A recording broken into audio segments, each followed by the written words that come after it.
Welcome everyone to Electronic Talks episode 9. The artist we're speaking with today has been active in the scene for over 20 years. He has his own label called Sloboda, and his name is Nihad Tule. Welcome to the show. Thank you very much. How are you doing, man? I'm feeling great under all the circumstances we have to or don't have to mention. Yes. It's pretty good. Awesome. Enjoying the weather, enjoying the cold. I'm one of the few maybe who love snow and can enjoy that. So it's fun times. Excellent. Yeah, that's what I love right now as well. And it's so amazing to actually see your studio now as we're talking. What a beautiful space you got there. Thank you very much. It's where I do most of my work, especially the solo stuff. So what is it to say? It's constructed not to be overdone, not to be over-equipped. Mm-hmm. I'm quite selective with what I take in. Whatever new piece of gear I bring in needs to work and needs to be able to interact and integrate well into my workflow. Yeah. Otherwise, it's not going to be part of the studio. There's a lot of good gear, but I think it's important to be careful not to bring in too much. Yeah, you could get kind of to a not gear be overwhelmed. Yeah, to get overwhelmed, for sure. Correct. So, I mean, throughout the years, you've had a lot of different sounds within your label, and if we look at your setup right now, what are you focusing on? What kind of sounds are you creating? If we go and look at the drum machine and the synths in your studio right now. Yeah, I mean, within my label specifically, when I started my label, and also when I started when I did the couple of the last drum code and related releases in 2012-13. This is around this time is where I sort of solidified what I wanted to do musically, more or less. I had an idea of what I wanted to do. Before that, a lot of it was just for fun, and most of it was really based around working inside the box, Ableton Live or some other piece of software. Yeah. And I would say right about 2008, 9, 10, it was where I found that I reached somehow the end of my attention span, or maybe my enjoyment of working on music just in a computer. Yeah, I think it's also related with at that time I had a computer sort of or work that was really just sitting around a computer the whole day. Yeah, and I can really remember the feeling having a lot of ideas around lunchtime. And as the day progressed, you sort of felt jaded, and when I was back home, sitting in front of a computer wasn't really the first thing that was on my mind. Yeah. So I wanted to get back to somehow to this feeling of being able to just flow within a creative process and sort of forget about get into a flow state of flow very easily. Okay. And I was thinking about, okay, what made me get into a flow very easily in the past, because when I remember as a teenager, this was never really an issue. And then I remember actually when I started out, I started with an extremely simple setup, like a Porta Studio, one keyboard. Later on, it was a Groovebox kind of thing. And within those limitations, I could really find my little world. Yeah. So I figured out, okay, I want to do that, but I don't want to lose the sound quality of the DAW, of the digital sort of modern tools. Yes. And I was thinking, okay, what kind of gear would work and get me into that flow, but at the same time So I have that musical energy, but at the same time that I have still have access to all the sort of modern arranging tools and mixing tools later on, without breaking the bank, of course. Yes. So for me, it started by looking at something similar to a groovebox, and actually the first piece of kit I ever got was a Electron machine drum. Oh yeah, those are great. And that was the absolutely first thing I remember borrowing from a shop. Actually, I borrowed a Yomox drum machine and an Electron drum machine, tried them out extensively, and even though I loved the sound of the Yomox drum machine, it was so buggy. Yeah. And I figured out, okay, I'm never gonna have time with this, and sort of working on something and just losing everything because of a buggy OS. So I got an Electron. Yeah. So that's sort of how it started, Yeah. and then slowly building a studio with more machines, try them out, sell something. It was always paramount to really have something that integrates well with what I want to do. Yeah. That was always the main objective, and then whatever can get me into that flow state. And you've been into the fact of maybe using every machine as a small universe or a soundscape. Could you tell us a little bit more about that, like how you use the machines in your studio in that way? Yeah, because what I love producing is especially now, I really like tracks that are based around maybe a simple structure, simple sequence, and work on that specific sound so that it sort of tells its own story. It occupies as much space as possible. So a lot of my tracks could be very simple, like a kick snare or kick hi-hat as a basis of the rhythm. Although when I write a track, I never start with drums. I always start with a sequence and then build drums upon. So upon that, or on top of that. Yes. So literally, what I would do is I would, in any day, go to a specific synth what I'm thinking. Okay, let's try this thing out today. Let's see what it's gonna give us today. Yeah. Started. I use some sequencing method that I have. Either it's built-in sequencer within that synthesizer or whatever it is, or some of the other sequencers I have, and start working on this on a riff or sequence or musical idea. What's going to be the basis of the track? Yeah. And once I have something that I feel has an interesting content, gives me a certain emotion, or it's interesting to listen to by its own for 5 minutes. Yeah. Then I just sort of sprinkle some drums on top of it, and usually that's when it's done. Excellent. So that's sort of the basis of my creative process. Mm-hmm. And right now, what is the drum machine beside you there on the left? If you explain. To people who can't see the image. This over here, to my left. I mean, this is for all whoever has any interest in electronic music or techno or house in particular will recognize it. It's a TR 909. Exactly. It's really. I remember when I got my first paid job, I promised myself I really wanted to have this because I've been dreaming about having this machine since I was 14, 15. Yeah. So it's been a while since I have it, and this is really not necessarily a main machine, but I think it's been used more or less on every release in one capacity or another. Yeah. Since I got it, it's really is because this machine has such a cultural significant impact. Sort of within the techno genre or techno scene and other electronic music genres, but specifically techno. Yes. We are coded to this drum set. Yeah. Right.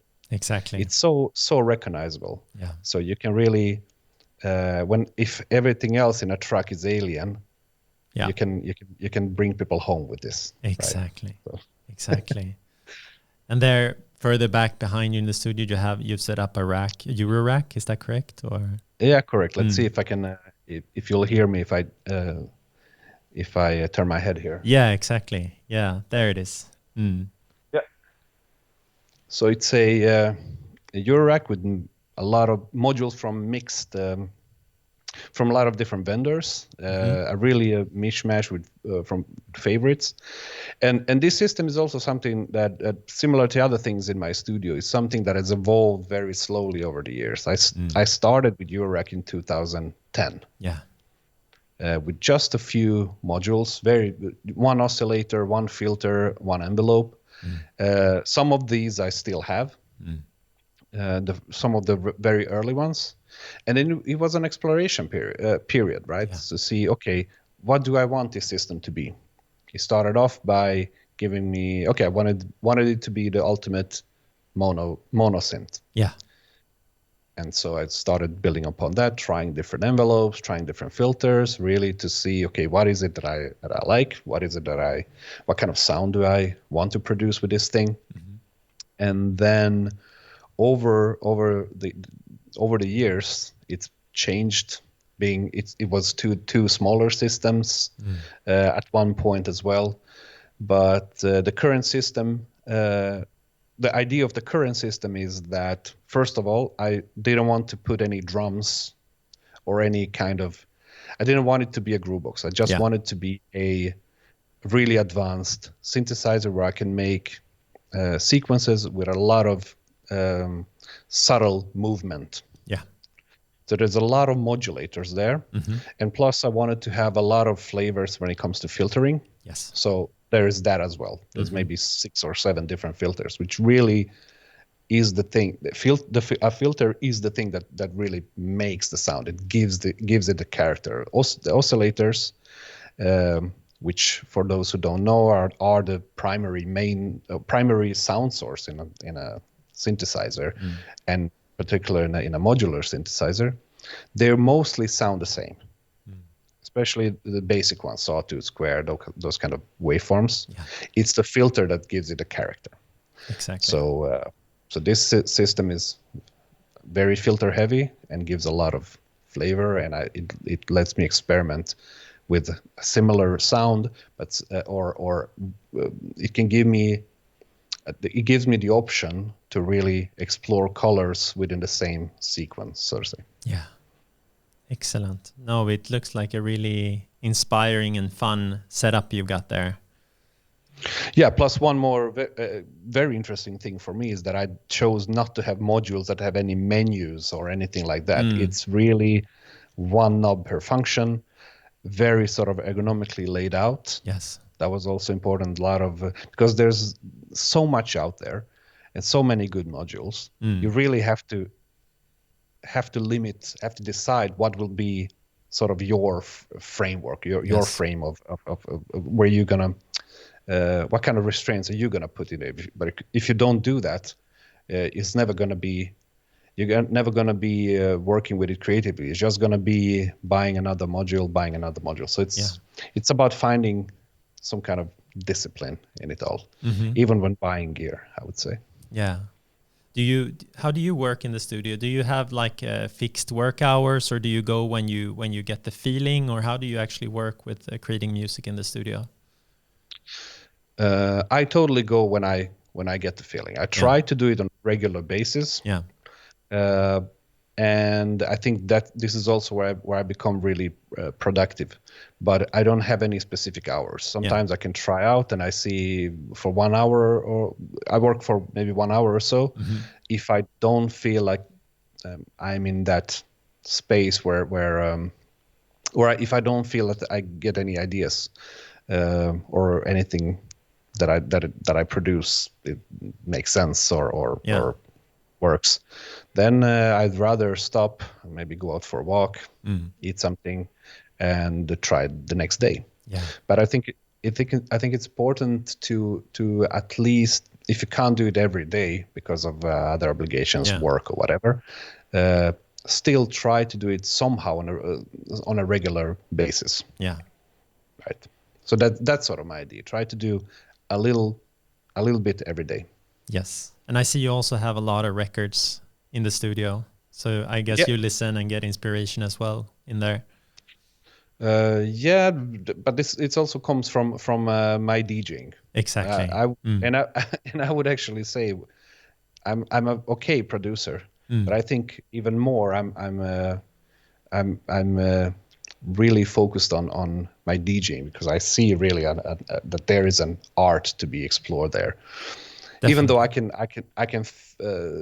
I can be of opinion that maybe DJing from one perspective is a bit overrated. Not DJing per se, but maybe DJs Yes. can be a bit overrated, and get way more exposure than producers who actually make the music. Yeah. But DJing can really be used as a vehicle to present the music or this kind of music in the right setting, with the right timing. It really makes 1 + 1 be more than 2, maybe 4. Definitely. And I think it depends so much on the DJ himself, like what kind of mindset you go into it with. And could you, so you're really dividing like your producer role and the DJ role. And how do you do when you shift to that? What's your focus as a DJ, would you say? What do you find important? Well, to be fair, I don't necessarily do create a division. Let me just put the right word to it. Yeah. I don't necessarily make it a conscious decision to divide these two. Yeah. It certainly is. They're two different things. Yeah. As a DJ, you look more you listen to music more on a macro level. It's that kind of perspective, right? Yeah. It's like when you're a producer, you do one track, you try to you express yourself. DJing, I see more as curating a vibe, for lack of a better word. It depends on the space as well, right? Depends on the space. It depends on your experience with the sound system, experience in general, I would say. I think there's a reason most of my favorite DJs are older than me. Yeah. Because I remember when I started out, and especially when I started gigging more. Yeah. Maybe at that time I was maybe around 24, 25. I thought I was a good DJ. Yeah. I now realize that, okay, yes, maybe the beat matching was there. Yeah. But it really takes time to discover how to use DJing to express yourself, how to find your signature with other people's tracks. Yes. But also maybe to realize it's not about you. Exactly. And this is sort of where maybe the division is for me. DJing for me is not about me. DJing for me is a shared experience. Yeah. And I have tremendous respect for a crowd that chooses to listen to what I do as a DJ. Yeah. As a producer, I'm 100% egoistic. I can do exactly what I want, and I do exactly what I want. Yeah. As a DJ, I don't really see the point of thinking only about myself. Yeah. If it makes sense. That makes total sense, I think. And I think that's a great point, that, a really great DJ has to kind of let go of the ego and the focus on what only your own preferences or what you like, and really depend on the crowd to get that kind of feedback. And with that, I don't necessarily mean that you have to be a crowd pleaser when it comes to selection. I realized quite early on that if I'm good enough, I will be able to present all the music I love in a way that it works for people who might not necessarily even know techno. Exactly. And I also learned to play in a certain way over the years. With my setup and certain things I do and the way how I build up mixes, I learned to play in a way where I can take very simple tracks which have a certain energy, but maybe present them to an audience in a way depending on the setting and depending on how I want to shift the dynamics, etc. So I have I really took to take time to learn the gear, to really know its capabilities, the mixer, the record players or whatever, and really see, okay, what can this give me in order to present the music that I love, which I feel a lot for, to an audience. Yeah. And also not to think that that you need to compromise in order for the audience to really like it. I think this is a mistake maybe some DJs make. And my thinking has always been, okay, if I feel that it's a compromise, why would I expect somebody to like it? Exactly. It's way better to take the music that I really love and I really feel strongly for. There's a way bigger chance or way bigger opportunity for others to also feel the same thing. Yes. Right? Because you're more true. But this comes with experience. This really is. You notice it after a decade or more of DJing. You start to listen to records, and when you're in a record shop or something, you really hear how it's going to translate to a club. Yeah. And it takes time to learn that. Definitely. No, but I think it's very interesting the way you can kind of have your own philosophy about this, both the curation and the presentation of the tracks as a DJ. Maybe we can go back a little bit to your beginnings. That could be fun. Go back to the 90s a little bit and see like when you discovered electronic music and when you got into music making. Could you tell us a little bit about that? Yeah, absolutely. I mean, this was, I think for a lot of people, it's very easy to pinpoint a specific time when they started doing music or working music. But for me, it's a little bit harder because it was never really a set start. My interest in music sort of grew slowly, if I can put it that way.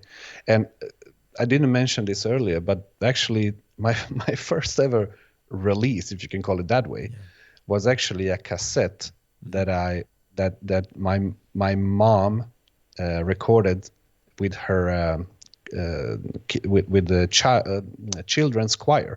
And I was actually part of that choir. Wow. So when I was 8 years old, actually, that was my first recording. So to say.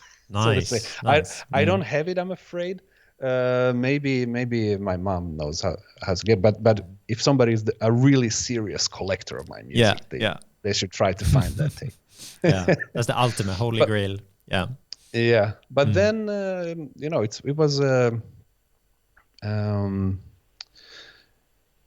it was through. I try to remember now, so I really can pinpoint it. But I think a definite moment where I can really remember me starting to do recordings was again tied to my mother's sort of musical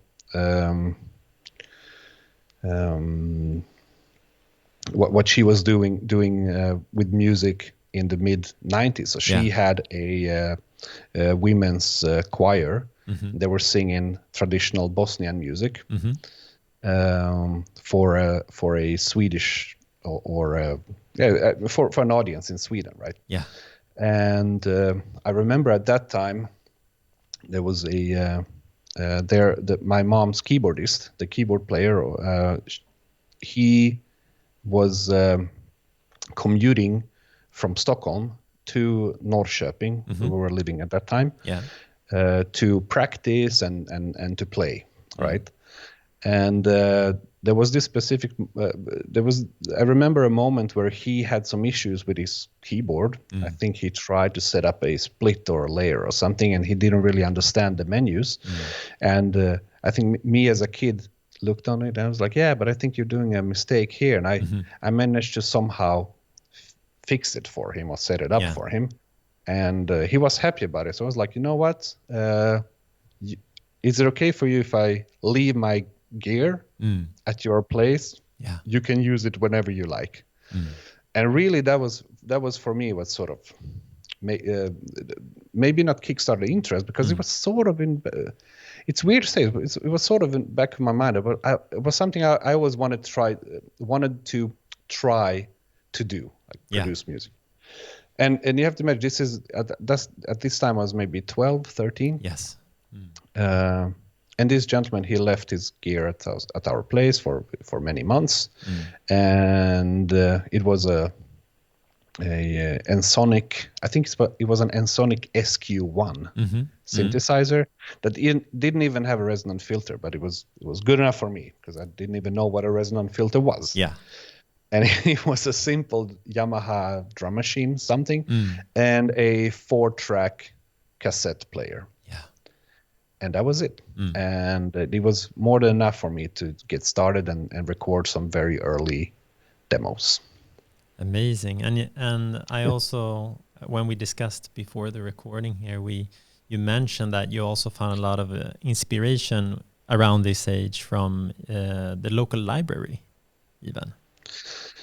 Yeah, that's true. I mean, as a kid, I knew I liked electronic sounds. I knew that because even when I was younger, I liked the whatever was the sort of Euro dance, and later on I started listening to whatever was the sort of the mainstream electronic music, say Prodigy or something like that. And at that time, I think a lot of us can remember that all electronic music, at least in Sweden, everything was called techno, right?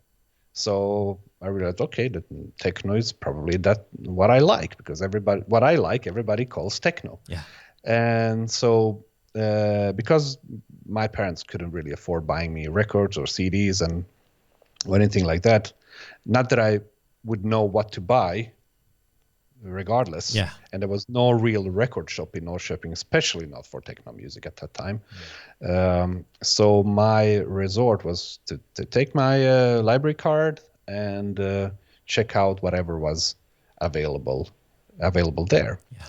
And luckily, the curation of music that they had there for loan was quite good, and they actually had a section labeled techno, right? Yeah.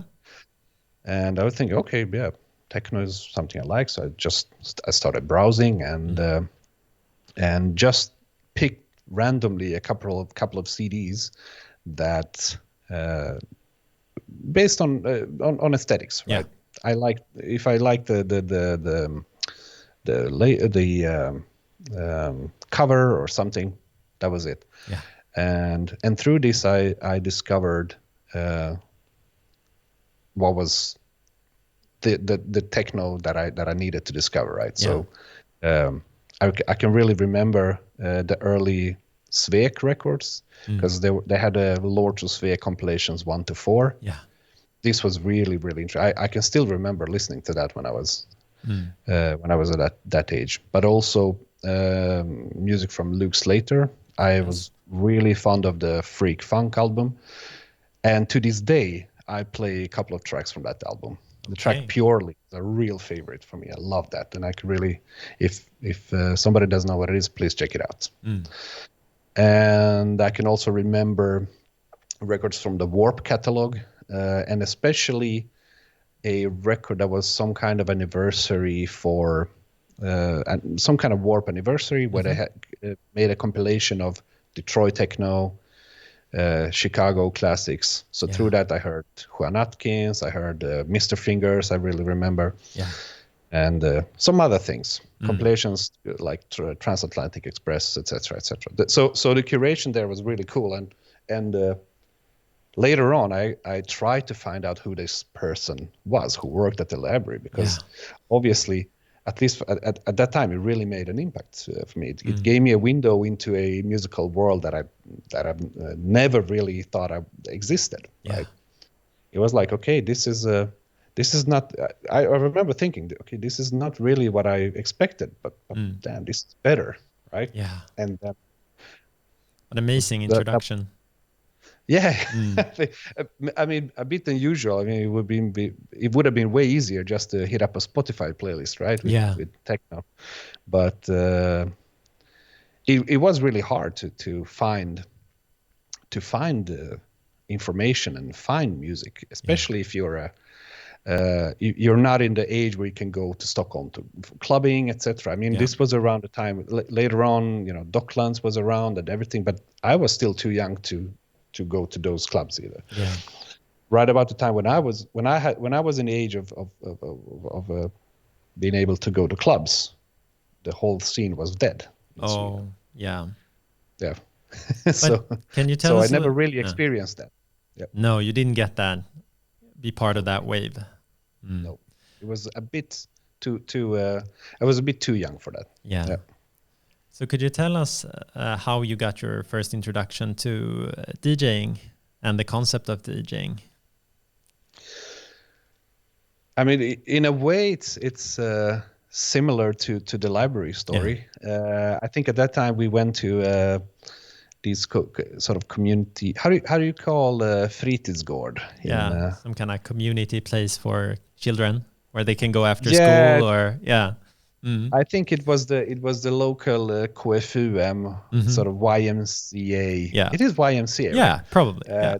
That had kids discos and that Hmm. kind of stuff, and we were 12, 13 or something. Yeah. That was the coolest thing. You went there with your classmates, Mm.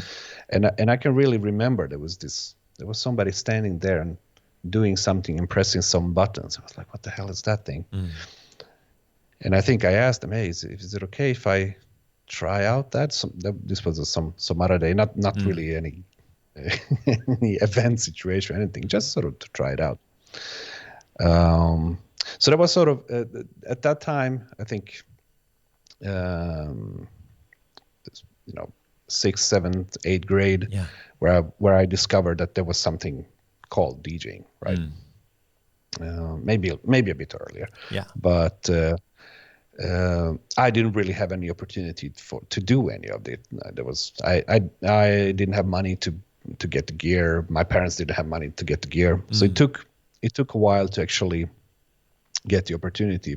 But I have to say, at that time, there was me and another friend, we discovered there was a place in Norrköping where it was called Kulturkammaren. Okay.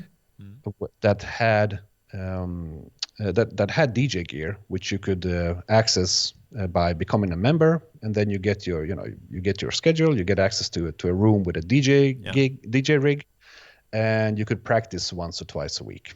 That's and great. This was super cheap. They had a Technics turntable, a scratch mixer without equalizers, some super crappy CD player, where we can burn. This was 98, 99, right about the time of Napster. Yeah. If you can remember that. Of course. So because we didn't have money to buy records, nor did we have a record shop in the city, we would just listen to something like P3 Dans or P3 Remix at that time even, and just try to download, pirate these records, burn CDs, and then somehow struggle with this super crappy CD player. But that was what we could access. Yeah. Right. So it was through Kulturkammaren in Norrköping, and the rest of the spaces were practice spaces for bands. So there was one room that had DJ gear. It was me and another friend who were there once or twice a week, playing techno, or whatever it was back then. I don't really remember. But I think we also sort of grew into liking techno and searching for techno records or techno downloads more and more, and had to share space with hip hop DJs and scratch turntables and that kind of stuff. I see. Yeah. I see. And when after this period did you realize that you wanted to take this more seriously and actually release your own music, electronic music? Well, to be fair, to take it seriously, I don't think I've yet really realized it. To be honest. Okay, yeah. I get it. I think, to be honest, I think music is too important to be taken seriously. Very good point. Very good point. Let me rephrase it. When did you make the decision to put more of your energy into it, and that you could get? When did you realize that this flow was so important to you? Well, if I go back to this time around, maybe end of primary school, start of secondary school, gymnasium, or whatever you call it in English. It wasn't a conscious decision. It was just something that was there as a serious hobby all the time. Yeah. No, it wasn't something really I thought of. It was I just did. I got home and I sat down with whatever gear I had. At one point, my parents actually got me a Roland MC505 groove box, and this was because if you can remember earlier, I talked about this musician who borrowed his gear, actually left his gear at our place. Yeah. At one certain point, he had to take it back, and because he had, I think he played senior homes in Stockholm later, so he needed to have it. And he told my parents, "It's a shame that you don't have anything. Please get him something." Yeah. Right. Yeah. And so we went to a music store and say, "Hey, I want that." So at that time, luckily, I don't know if they can afford it, but I think I had a little job, as a lot of kids do, going around with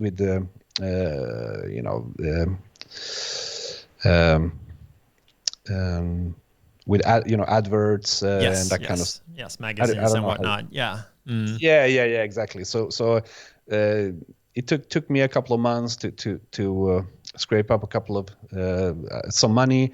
Of course, my parents added the bulk of it. Yeah. But I was able to get one machine, and I was on this machine constantly. I just learned it inside out.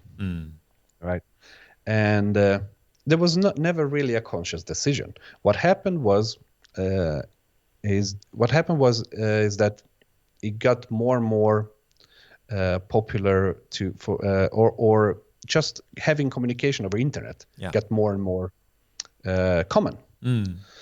And naturally you were drawn to maybe forums, or you connected to people via sort of communities at that time, or chat rooms. Yeah. And after some time, you had your little network, and you started sending snippets to one another. Yes. And it's always like that. Somebody knows somebody who has a label, or somebody has a dream of starting or just pressing one record. Yeah. And basically that's how it was for me. The first record I ever released, it wasn't really a solo record. It's one track on one record for a house label. Yes. But this was born out of just, MSN chat. Yes. Sending tracks to one another, sending snippets, and somebody would say, "Hey, I like this one. Can you maybe finish it?" Blah blah, and that was it. There was really no conscious idea of thinking, "Yeah, I'm gonna become an artist and I'm gonna do this and that." No, it was just having fun with friends, and it was a cool thing to have your music on vinyl. That was like, whoa. Yes. So that was the objective. Definitely. Yeah. And also, I think in the beginning of your recordings, you kind of shifted styles quite often between them, or how would you say that your sound developed during this time? Yeah, I mean, it sort of was with producing. I just tried different things all the time, because I didn't really have a concept of what kind of artist I wanted to be. I just thought it was fun to make music. Yeah. So the releases at that time, I mean, you have to think I was just sort of leaving my teens. Yes. So I didn't have a clue what I wanted to do. And I had techno records, and then demo wise, it was even way more diverse than what was actually released. Yeah. At one point, me and a friend, we made hip hop beats and sold them online to rappers or whatever. Yeah. So it was I saw it just as okay, it's great, it's fun to do music, and you just did whatever. Yeah. But what ended up being released is is a couple of really tough after this initial sort of more house release, if I can call it. I released a couple of records for a gentleman called Pierre Jersten, who at that time got into techno and had a moniker called Hatch. Yes. And he's based in, I think he was based in Gothenburg or close to Gothenburg. Yeah. And I got in touch with him via a friend who released for him, and he told me, yeah, you should send him a demo. Yes. Basically, that was it. Just send him a demo. I was thinking, okay, I have these techno, sort of loopy, hard techno tracks. Just send it out to him, and then he emailed me back, or maybe called, or I don't remember. Yeah. And said, yeah, it sounds to me like a good release. Let's do it. And you don't really so you don't have any second thoughts. You just say, okay, let's go for it. That's amazing. It sounds like a lot of things during this era happened very organically for you. Extremely spontaneous. It was again, I'm stressing the point I want to stress is that there was no concept of having, at least for me not at that time, of sort of having a artist profile or something that you could market or sell. Yeah. One of the big reasons I was attracted to the techno scene, and maybe this is or most probably it's a way over idealized view, but it was this notion that you could basically be anonymous. Yes. You could release a record that was just untitled, and people would just get it for the music without caring who the actual artist is. Exactly. I mean, if you look at it today, a lot of things have changed, and the scene has become a lot more commercialized and all of that. But that was sort of what drew me into it, right? This notion that it could be anyone. You could be anywhere in the world and still release a record that people resonate with. It was really a global scene. Yeah. It wasn't rooted in any sort of local tradition, right? Exactly. More like a global movement, something happening in many places at the same time.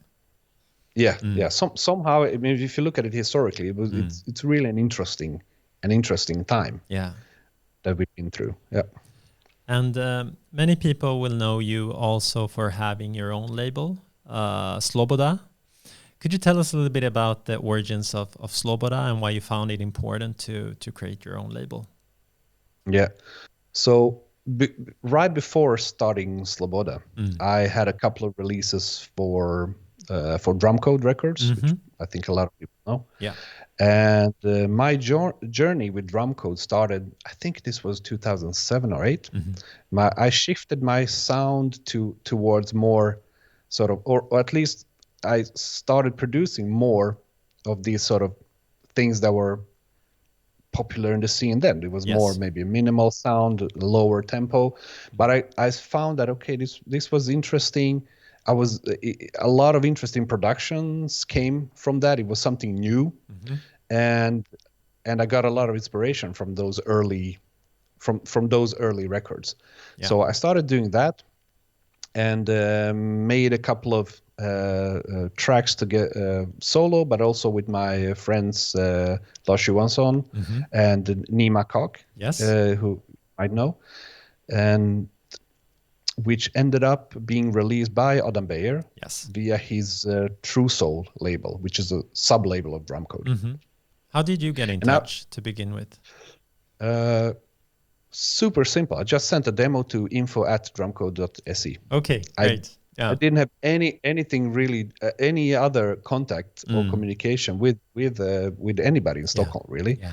I just made a couple of, I remember we finished the tracks that ended up being the Locomotion EP on True Soul.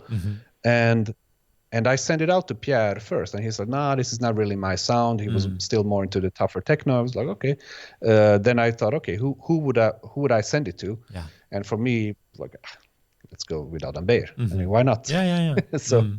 So why not just go for the sort of biggest name? Yes. And sort of techno wise, those guys are my heroes, right? Yeah. Beyer, Kari. If anything, I've been way more influenced by their productions than any sort of Detroit techno or Berlin or anything like that. That's sort of where my roots are. And I sent it out and heard nothing. Yeah. For a while. Up until I get I think a few weeks later, I got a message from on MySpace, if you remember that. Yeah. From I really remember this vividly. I got a message from Joel Mull. Okay. Who wrote to me, "Hey, Adam played your track at F12. It sort of killed the place in a good way, I suppose." And this was like, okay, wow, cool. For me, it was. I mean, you can imagine you're a person that's your musical hero. Yeah. Just sort of out of nowhere, you get that message. I was like, wow, cool. Amazing. A few days later, I get an email from Adam. Just told me that and said, "Yeah, I like the track. Do you have more of these? I think we can work on a release." And basically, that was it. There was one email. Yeah. Nothing more than that. Okay. And then you went on doing a couple of releases with them. Yeah, so to go to your original question, that was the thing. Sort of, it really, what I liked about working with Drumcode is that really, I got a lot of support. Yes, and I don't think I got any demo turned down. More or less, it was more me holding stuff back, because at that time really I felt okay. Now I wanted to. Now I had more of a concept of okay, I wanted to focus my output. Now I really wanted to find a niche and find myself within the music. Yeah. And I held back quite a lot of material as well because I wasn't happy or wasn't really happy with where it was going. And I remember specifically first the B side of a Drumcode release called Framework /Smut. That B side was sort of the first track I made, which I felt okay, this is sort of the direction I want to go. And that plus the two my two final releases for Drumcode, which were released on vinyl for Drumcode Limited, where I felt okay, now I found myself. Yeah. But at the same time I also found it difficult to sort of work within Drumcode as well anymore, because my style was shifting sort of more in a different direction than where the label was heading. Yeah. And it got to a point where some of the bookings I got were really not good. I was booked, and the expectation was for me to really present that specific sound. Yes. And I wasn't really. I did release on the label, but I didn't really play that kind of music. Yeah. And it just got wrong. Plus, I realized more and more I wanted to sort of control how it was presented and how it was released and promoted. Yeah. And at some point I thought, okay, it's not really fair for me to do that on somebody else's platform. Yeah. And it just made sense because I had a sort of a strong vision of what I wanted to do. Sort of it started to develop or sort of developed enough that it made sense to start a label. Hence Sloboda. Yes. Which means freedom, right? Yeah, it means freedom in my native tongue. I would say Bosnian, but it's the same language as Croatian, Serbian, so call it whatever you like. Yeah. And I think it means freedom in a lot of other sort of Slavic languages. So yeah. So that must have been a very special period for you, creating this label by yourself, and being able to release different styles or sounds than you could before. What would you say from today's perspective? What has the label meant for you? With Sloboda, my core idea was to have a platform where I could showcase the styles that I was into, still within the sort of techno framework, within sort of those boundaries.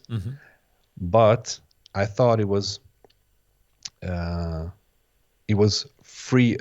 It gave me enough freedom to present it and still have the consistency by having a label that is only for one artist. Yes. Right. So if the sound of a label is not very consistent, the presentation and the artist is. Yes. So you sort of switch it around. Instead of having a label that had one sound and you had a lot of other artists sort of adopting their sound to the label, I personally switched it around and said, okay, it's going to be one artist but many sounds, right? Interesting. So I don't know if I've succeeded with it or not. I mean, this is for maybe somebody else to answer, but that was sort of my idea behind it. Yes. And I was lucky. Sorry. Yeah. No worries. Tell me, you were lucky. Continue. And I think I was very lucky that the first ever release became a success. It wasn't really from the start, but somehow it grew organically, and more and more DJs started picking it up, and it was a sort of a pointer to me that I was on the right path. Yes. And I mean, your music can be described as very hypnotic, I think, very driving and loopy at times. And when you create this, especially the stuff on Sloboda, do you have a space in mind, or do you have what is it? Is it like stories, or how would you explain it? The different releases on your label. So so far the idea has been that because the concept of the label and the sort of the format has always been to make two trackers, basically two A sides, and the idea was that any track could have been the A side, which is not to say that I don't like records that are conceptual differently, where you had one track that is the focal point, and then you have the other ones that support the story. Here every track tells its own story, right? At least that's the idea. And so I really don't, when I produce something I really don't know in advance if something's going to be for the label or not. But the idea is that the musical idea that ends up there is sort of focused enough, or maybe has a chance to develop enough and is strong enough to carry its own weight. Yes. Right. And so the ideas are quite simple. If you listen to it, the sequences are quite simple, but somehow they get stuck in your head. It's like they can become these small earworms, and you can. I wanted to create tracks that you can remember after hearing them. This is sort of the idea of what ends up on the label. So a track like Shatter, for example, which is basically just a drum loop, because of the way it progresses, you remember it afterwards. You remember the sort of how it was arranged, and you remember the feeling you get when you hear it, especially in a club. And exactly. Would you say it's interesting you mentioned that, like the experience of hearing it in a club? Would you say that those kind of experiences have been very important for you personally? I'm assuming so, but is there any special moments or special experiences that you can remember that had an impact on you in that regard? Yeah, absolutely. I mean, even when starting Sloboda, I mean, it was a lot of sort of self-doubt, of course, a lot of doubt in the quality of it, a lot, because no matter how much you like it, you still wanted to work. And also you don't want to lose necessarily lose too much money or release it either. But I think and what you had in mind there, I remember specifically going to Berghain, Berlin in 2012. And I had a couple of CDs with those demos, and I remember specifically Marcel Detman was playing, and I think he sort of recognized me because he's played some of maybe the latest, sort of the last drumcore releases. So anyway, I gave him a CD, and I don't remember which track he played first, and it worked really well. And I was just there by the booth and listening, and just, oh wow, he played right away. And then and then he turned over to me and said, "Okay, what next?"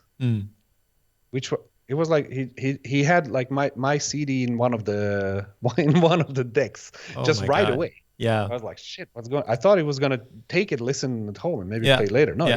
he just pushed it into the CD player. Wow. He was like, what's next? And then I saw he chose a track that was a bit more mellow. I said, no, play number 7 or something. I don't know, which was Yeah. which was Shatter. I thought it worked with the track that he was that he wanted to, that he was mixing then. Yeah. And it totally destroyed the place. It was Okay. such an amazing thing, because I didn't really want it to release it. It was just as I thought he was missing something. I Yeah. thought he was missing maybe a melody or whatever.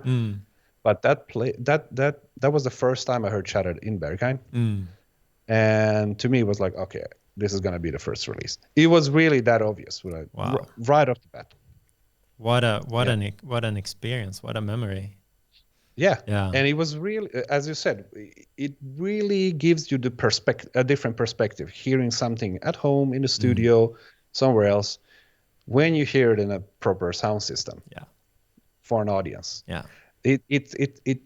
That perspective is, if you're doing club music, that is the perspective you're producing for. Yeah. Right. That is your arena. Definitely. So to be able to test that is worth a lot. Excellent. We're gonna wrap up soon, but I just wanted to see, what can people expect from you in the future? Do you have any upcoming releases, or what are you working on? Yeah. So what I can announce is that there will be a remix from me released on a label from Norrköping called Random Island. Okay. And this is going to be a Random Island special edition. Okay. It's being pressed right now. It was mastered a few weeks ago. So we're just waiting for test presses, and I think I can announce that one. Yeah. And besides that, what I can also say is that my collaboration with Elias Landberg from Skudge, which you might know, our collaboration called Taken, we released one record last year, and there will also be a follow-up this year. Excellent. So those I will announce, but there's at least 3-4 more releases for this year. It's not the best not the best year to release club music, maybe, or who knows, maybe it will be the best year ever. Exactly. But I think it's important to try to keep it up. Yes. Regardless. Definitely. So. And if people want to follow your upcoming releases and so on, where's the best place to go? If people want to follow my music, I think my SoundCloud is a good place. And I think we can post the links. Yes, we can post that in the description for sure, so that people can find you directly. Yeah. Yes. And of course, there's Facebooks and Instagrams and all of that. Not super active. Yeah. I'll be honest. On social media, I try to be more active in the studio. But there's that, and there's my YouTube channel also. So where all the people can hear all the releases. So I think that's a good start. Yeah, we'll make sure to link all of that below for anyone who wants to delve into your music and discover it in more depth. So thank you so much for taking the time today. We really appreciate it. It's been so much fun seeing your studio and hear your story. So super thanks of having me. I really rarely do interviews, to be fair, and even less video interviews. But I think you guys, I've seen your work so far. It looked very interesting. I admire some of the artists, or all of the artists, but some are closer to me that you already had on the show. So it felt like a good thing to do. Excellent. No, we really appreciate that. Thank you so much. So that was it. Thank you. So that was it for Electronic Talks episode 9. Thank you guys for listening. Tune in on YouTube or all the other podcast platforms if you want to see more interviews like this. Thank you, and see you soon again.